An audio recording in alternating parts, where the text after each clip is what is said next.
They called it the eighth wonder of the world, but for the men who built it, it was hell on earth. This is the Karakoram Highway, an engineering miracle carved through the world's most dangerous mountains, where workers faced deadly avalanches, tricky cliffs, and thin air that made it hard to breathe. This road should not exist. It defies gravity, logic, and human endurance. Yet here it is, an 800-mile road clinging to cliffs, where one wrong move means a 2,000-foot drop. Over 800 workers died building it. This is the true cost of connecting two nations, and how the impossible became real. Workers faced impossible odds, freezing temperatures that cracked steel, landslides that erased progress overnight, and bridges that had to defy gravity itself. Yet today, this breathtaking highway stands as a testament to human courage, connecting Pakistan and China across the roof of the world. The most expensive road ever built, not in money but in lives. How did engineers conquer these killer mountains? What breakthroughs made the impossible possible? And why do travelers still risk this death road today? Hold tight. We are taking you on the most dangerous construction story ever told. In the 1960s, two nations dared to dream an impossible dream. China and Pakistan, separated by some of Earth's most brutal mountains, decided to build a road right through them, not for fame, not for glory, but for survival. This was the Cold War era, and geopolitics demanded a bold move. Pakistan needed an ally against India. China wanted to break its isolation. The solution? A highway across the Karakorams, an 800-mile handshake between nations, carved through what engineers called geological suicide. But the land fought back. There were no maps here, just blank spaces marked uncharted and local warnings about mountains. Survey teams disappeared in sudden storms. Avalanche zones buried camps overnight. The Kunjarub Pass, sitting at 15,397 feet, was known as the Killer. Temperatures fell to minus 40 degrees Celsius, freezing diesel fuel and human fingers alike. Yet construction began anyway in 1968 with primitive tools and impossible deadlines. Workers soon learned the hard truths. Explosives caused deadly landslides, steel tools broke in the freezing cold, and thin air caused permanent brain damage in some laborers. As project manager Ali Shah later recalled, "We had two enemies, the mountains and our own ambition. The mountains did not compromise. The highway's first 50 miles took 5 years to complete and cost 127 lives. But retreat was not an option. Both nations had staked their prestige on this impossible road." The true cost of the Karakoram Highway was paid in human lives. Thousands of laborers, mostly poor farmers from Pakistan's northern villages and Chinese convict laborers, found themselves trapped in a frozen hell. Their daily reality, at minus 40 degrees Celsius, eyelids froze and wet gloves turned to ice.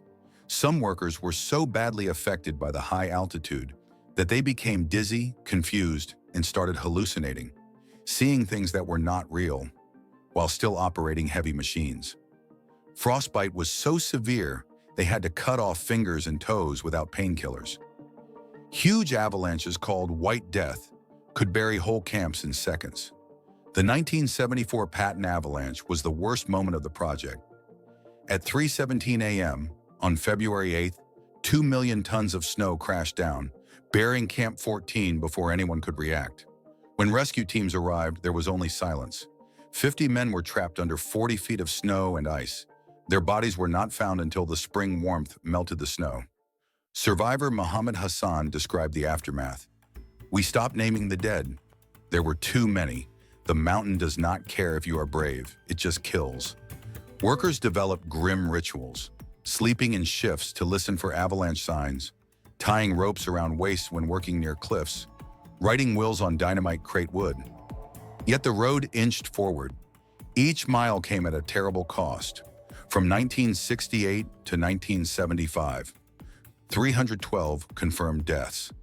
From 1976 to 1978, 489 more lives lost. Unknown numbers of workers were permanently disabled. The highway became a monstrous paradox, an engineering marvel built on unimaginable suffering.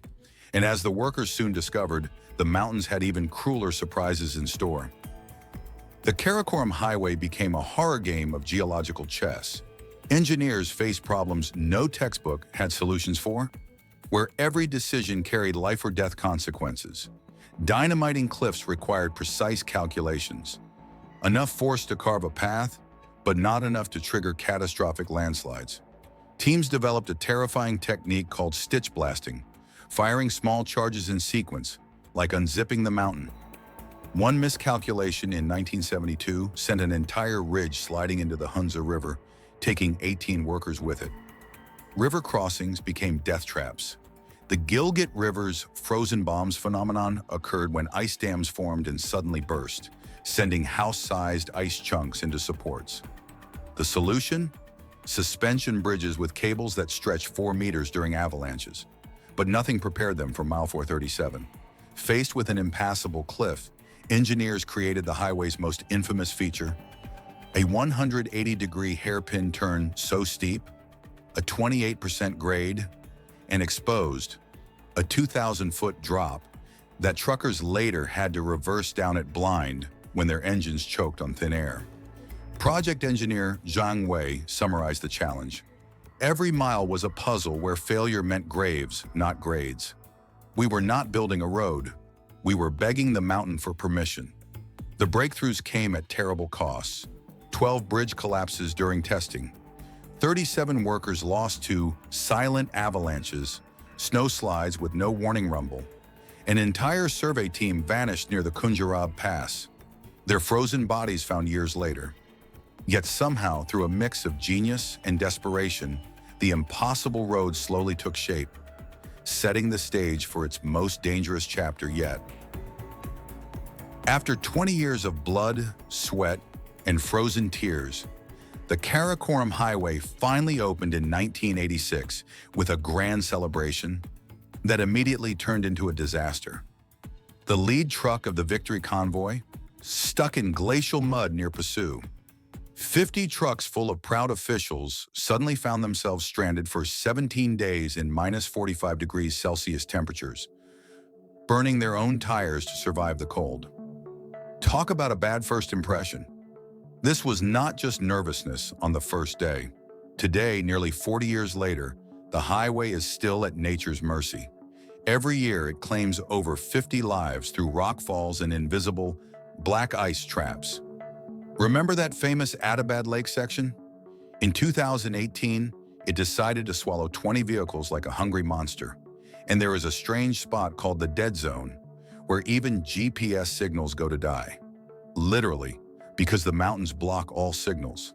Climate change has turned the highway into a real-life villain origin story. Annual floods now wash away entire sections like they are made of sand.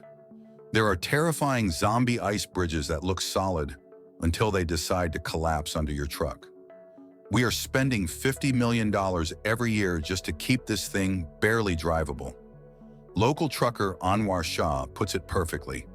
They sold us dreams of gold, but delivered a road paved with blood and broken promises.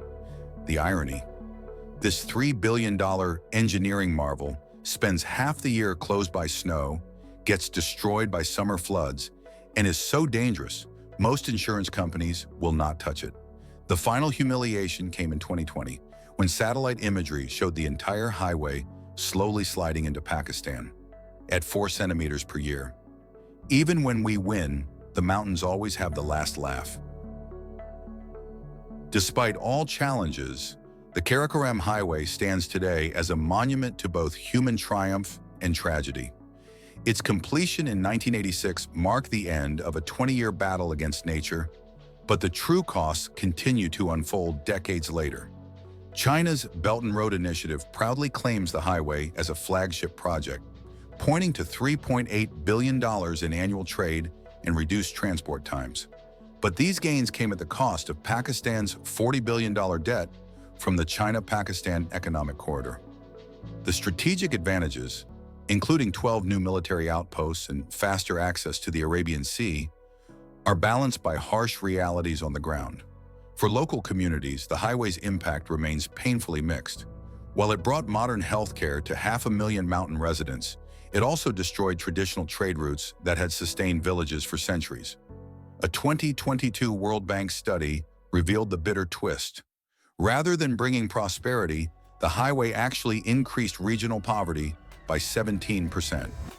More than 200 villages were deserted as construction changed water sources and avalanche patterns. As climate change accelerates glacial melt and increases maintenance costs beyond $50 million annually, the highway's future grows uncertain. The very mountains it conquered are now reclaiming it, with parts sliding downhill at 4 centimeters per year. Perhaps the final judgment lies in the numbers. 800 lives lost in construction, 50 more lost each year in maintenance and travel. The Karakoram Highway endures as proof that some victories come at too high a price, a road where every kilometer shows a life lost to ambition. The Karakoram Highway forces us to ask, how far should we go to conquer nature? This winding road where truckers navigate 2,000-foot drops in glaciers that breathe with terrifying cracks, reshaped trade between China and Pakistan. It is a paradox, both an engineering masterpiece and a monument to human audacity, where every mile whispers stories of frozen corpses and impossible triumphs. Now, as climate change melts its foundations at alarming rates, and geopolitical tensions rewrite its purpose, the highway faces existential threats. Parts sink into new lakes. Others crumble under zombie permafrost. Frozen ground that tricks engineers. Was it worth the sacrifice? The answer depends on who you ask. The traders who rely on it, the families who lost loved ones, or the engineers who still battle to maintain it. We want to hear from you. Would you drive this road? Or should we keep building extreme projects like this? Let us know in the comments below. If you enjoyed the video, make sure to like, share, and subscribe for more. Some roads change maps. This one changed what we thought was possible.